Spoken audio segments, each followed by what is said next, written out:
Audrey Pulvar, bonjour. Bonjour Christophe. Et bienvenue. Vous êtes candidate à la présidence de la région Île-de-France et en pleine campagne pour Île-de-France en commun, donc soutenue par le Parti socialiste.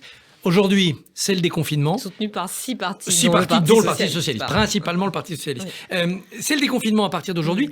Est-ce qu'on vous verra en terrasse ? Oui, absolument. Oui, c'est une très bonne nouvelle. Pas seulement pour tous les Françaises et les Français qui attendaient ça avec impatience, pas seulement pour les professionnels, les restaurateurs, les équipes, etc. Alors évidemment, tout n'est pas encore, c'est pas le retour à la vie qu'on aimait avant, mais c'est déjà un début, de retour à une vie qu'on aime. Et puis c'est surtout une très bonne nouvelle pour les lieux de culture. Alors il faut faire ça évidemment avec enthousiasme, mais avec prudence. On n'oublie pas, et singulièrement en Île-de-France, à quel point le virus continue de circuler, il continue de provoquer des hospitalisations, des Covid graves, des décès. Nous n'en avons pas fini avec cette maladie. C'est-à-dire que vous trouvez le gouvernement un peu trop audacieux, trop téméraire dans cet engouement pour un déconfinement rapide ? Non, je crois que... Le gouvernement, vous savez, grosso modo, a fait ce qu'il a pu avec ce qu'il avait. Et c'est facile de donner des conseils de là où je suis. On voit bien comment chaque pays a essayé des techniques différentes pour arriver finalement à un résultat à peu près identique. Moi, le seul reproche que j'aurais à faire, si j'en avais un à faire au gouvernement, c'est de n'avoir pas assez parlé de la gravité de la situation et de n'avoir pas assez, dès le départ, essayé de s'adapter à cette gravité en faisant confiance aux Françaises et aux Français et en leur parlant comme à des adultes et non comme à des enfants qui ont dit « non mais demain sera meilleur ». Le choix que fait le gouvernement aujourd'hui, c'est de faire confiance aux Françaises et aux Français pour être prudent, pour continuer d'observer les gestes barrières. Il le fait avec des éléments objectifs, la baisse des hospitalisations, la baisse des cas graves, etc. Mais il nous faut absolument rester extrêmement prudent, extrêmement respectueux des gestes barrières. Et surtout, moi, ce que je retiens aujourd'hui, c'est cette immense joie de pouvoir retourner au cinéma, retourner au théâtre, retourner au musée. On attendait ça depuis très longtemps. Le secteur de la culture, c'est l'un des principaux secteurs économiques en France, d'emploi, d'activité, d'attractivité. Il méritait d'être soutenu. Il méritait que nous puissions retourner lui dire à quel point on l'aime. L'autre actualité politique du jour, c'est la manifestation des policiers devant l'Assemblée nationale. Est-ce que vous vous y rendrez ? Non, moi, si vous voulez, s'il s'agit de dire que nous aimons et nous soutenons la police, rassemblons-nous entre la République et la nation et défilons ensemble pour dire que nous soutenons la police. Je suis une citoyenne. Je soutiens la police nationale. Je la crois en grande partie républicaine. Je la sais cible. Je la sais aujourd'hui en position de cible. Et donc, je soutiens la police nationale. Je pense aux proches, à la famille d'Éric Masson. Je pense aux proches, à la famille de Stéphanie Monfermé, aux proches, à la famille, aux collègues, à l'institution, aux collègues de tous ces policiers et ces policières qui ont péri dans l'exercice de leur mission, qui ont été blessés, qui sont la cible de crachats, de projectiles, d'insultes. Je pense à eux et je les soutiens. Mais s'il s'agit d'aller devant l'Assemblée nationale avec des policiers en colère, c'est comme ça qu'ils se sont appelés, et l'extrême droite, et un ministre de l'Intérieur qui, de façon assez spectaculaire, ce ministre de l'Intérieur, qui va être aux côtés de celle-là et ceux-là même qu'il est censé protéger, pour réclamer à son collègue de la justice, qui est à l'intérieur de l'hémicycle, des lois plus répressives. La place du ministre de l'Intérieur, elle est auprès des parents de cet adolescent de 17 ans tué hier à Champigny-sur-Marne. Elle est auprès des parents d'Audrey Adam, travailleuse sociale, qui a été tuée il y a quelques jours dans l'Aube. La place du ministre de l'Intérieur, elle est aux côtés de ses services pour fournir aux policiers plus de moyens de se protéger, d'exercer leur mission, des locaux dans de meilleurs états, des équipements, plus de moyens pour enquêter. Les policiers, nos policières et nos policiers méritent mieux que de la récupération politique. Ils méritent notre soutien. Ils ont mon soutien absolu. Mais aller défiler aux côtés de l'extrême droite pour réclamer devant l'Assemblée nationale à des députés qu'ils durcissent des lois, je ne suis pas sûre que ce soit la solution qui empêchera que les policiers soient attaqués. Olivier Faure, Yannick Jadot y seront, Jean-Luc Mélenchon n'y sera pas. La gauche est un peu divisée là-dessus, il y a un doute. La gauche est divisée sur beaucoup de points. Je crois qu'elle est en tout cas rassemblée pour soutenir la police et le travail de la police républicaine. Elle est aussi dans la rue, parfois, y compris le Parti socialiste, pour dénoncer des lois qu'elle considère comme trop répressives, comme la dernière loi sur la sécurité nationale. Et elle est... Vous savez, elle est sur le terrain, en fait, la gauche. Elle est avec les maires, le maire d'Épinay-sous-Sénart, le maire de Grigny, le maire de Saint-Denis, qui sont sur le terrain avec leur population, avec les policiers municipaux, en coopération avec les policiers nationaux pour assurer la tranquillité et la sécurité de leurs administrés. Continuons à parler sécurité dans les transports en Ile-de-France. Laurent Saint-Martin, tête de liste En Marche, propose une police spécialisée. Est-ce une idée que vous pourriez reprendre si vous étiez élue présidente ? Mais vous savez... Alors, je veux bien vous parler des idées que je défends. Après, vous dire si je reprendrai les idées de mes adversaires. On dit souvent votre proposition de gratuité, ça pourrait nuire à la incongru. sécurité. Et vous dites non, gratuité, ça ne veut pas dire moins de sécurité. Non, comment vous articulez les deux ? La gratuité, ça n'est pas moins de sécurité, ça n'est pas moins d'équipement, ça n'est pas moins d'investissement. La gratuité des transports, il faut la voir comme la pièce d'un puzzle, d'une image globale qui est celle de la mobilité.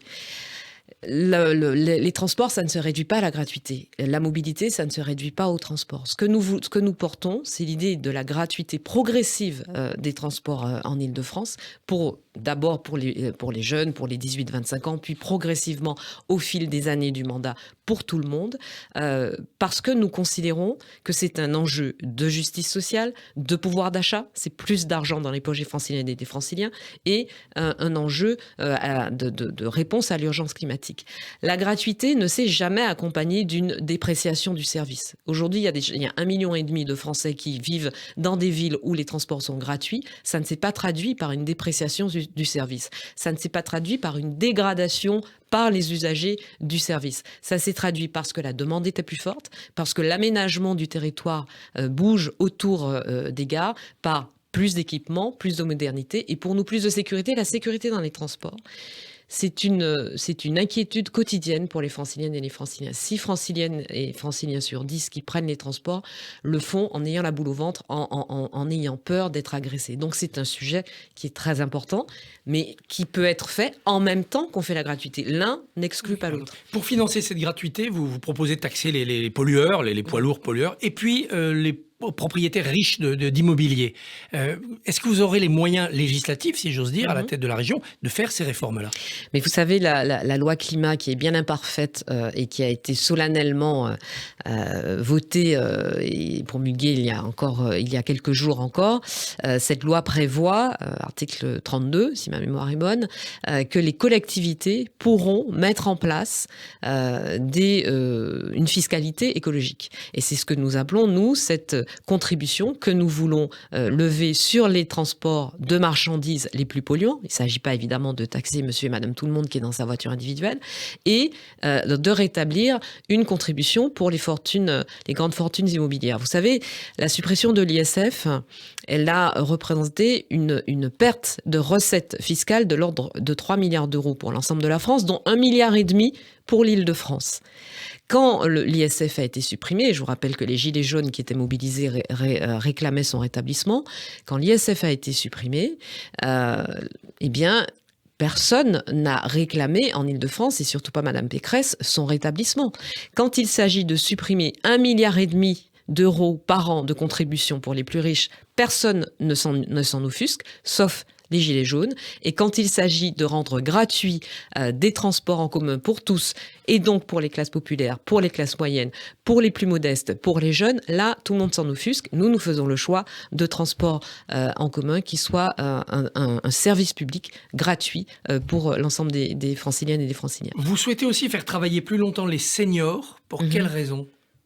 Non, je ne veux pas faire travailler plus longtemps les seniors. Je veux assurer aux seniors la possibilité de travailler jusqu'à l'âge du départ à la retraite. De ne pas être licencié à 60 ans ou à 55 ans. Vous savez, un des grands paradoxes dans ce pays, c'est qu'on ne cesse de parler de reculer l'âge de départ à la retraite, alors qu'on sait très bien que le taux de chômage des seniors est très élevé. Donc l'idée, c'est de faire en sorte d'inciter les entreprises avec différents dispositifs à la fois faire de la transmission de savoir entre les moins jeunes et les plus jeunes dans les entreprises, mais aussi mettre en place les conditions. Et par exemple, nous allons conditionner l'aide économique aux entreprises à des critères sociaux et des critères environnementaux. Ce qu'on appelle les critères sociaux, c'est évidemment les questions d'égalité entre femmes et hommes, c'est le maintien de l'emploi, et donc le maintien effectivement de seniors dans l'emploi, c'est le dialogue social, c'est la formation continue, et puis évidemment des critères environnementaux de réduction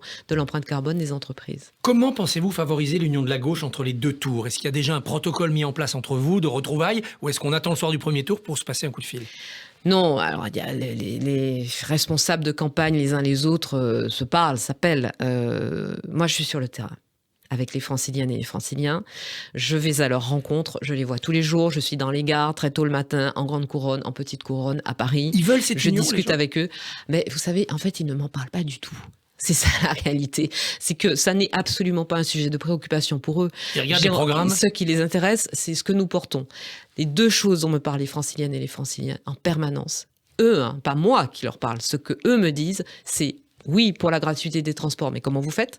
Et qu'est-ce que vous allez faire pour la jeunesse? Oui. Qu'allez-vous faire pour nos jeunes, pour mon enfant qui est lycéen, qui est dépressif, qui n'en peut plus, qui a l'impression que son horizon est bouché? Mais il faudra quand même l'union pour mon gagner. Jeune qui est étudiant et qui cherche un travail. Oui. Qu'allez-vous faire pour la jeunesse? Il faudra l'union pour gagner et pour aider cette jeunesse. Oui, il faudra l'union pour gagner, mais nous en discuterons. De toute façon, vous savez, nous sommes... On nous reproche de ne pas nous être unis dès le premier tour. Moi, je veux voir les choses de façon optimiste et considérer que 3 listes qui portent des valeurs de gauche, écologistes, humanistes et féministes, ça fait 3 occasions de déployer nos idées et de les mettre à l'agenda. Où en sont vos relations avec Anne Hidalgo? Que répondez-vous à ceux qui insinuent qu'il y a de la distance entre vous, qu'elle aurait même cherché à vous remplacer à la tête de cette campagne? Vous savez, je n'ai pas pour habitude de prendre au sérieux les on-dit, les racontards, les sources autorisées qui s'expriment, etc. Vous diriez elle, c'est elle, moi, c'est moi, pour reprendre une parole. Non, Laurent Fabius avait été excellent sur le sujet et j'ai eu à le paraphraser à d'autres occasions.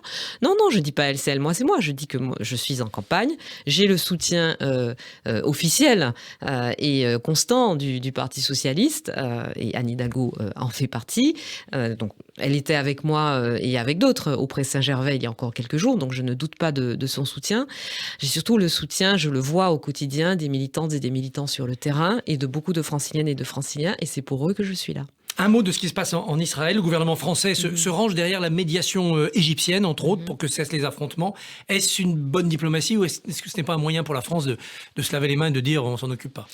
Alors, vous savez, moi, je suis candidate à l'élection régionale donc en Île-de-France et absolument pas candidate à l'élection présidentielle.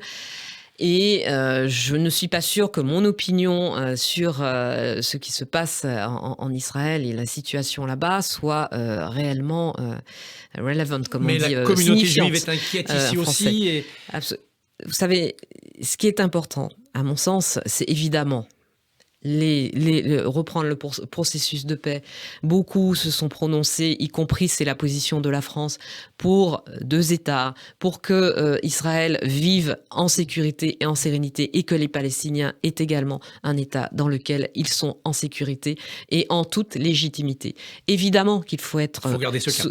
Voilà, évidemment qu'il faut être solidaire des victimes du peuple palestinien qui meurent sous les bombardements. Mais on ne peut pas, en tout cas ce n'est pas mon cas, être solidaire d'un parti comme le Hamas, et je ne peux pas être solidaire de ceux qui, soit avant, soit en retour, bombardent la population israélienne. Ce n'est pas possible. Je défends la paix, la concorde et les victimes des 2 bords. Audrey Pulvar, merci. Bonne journée. Merci à vous.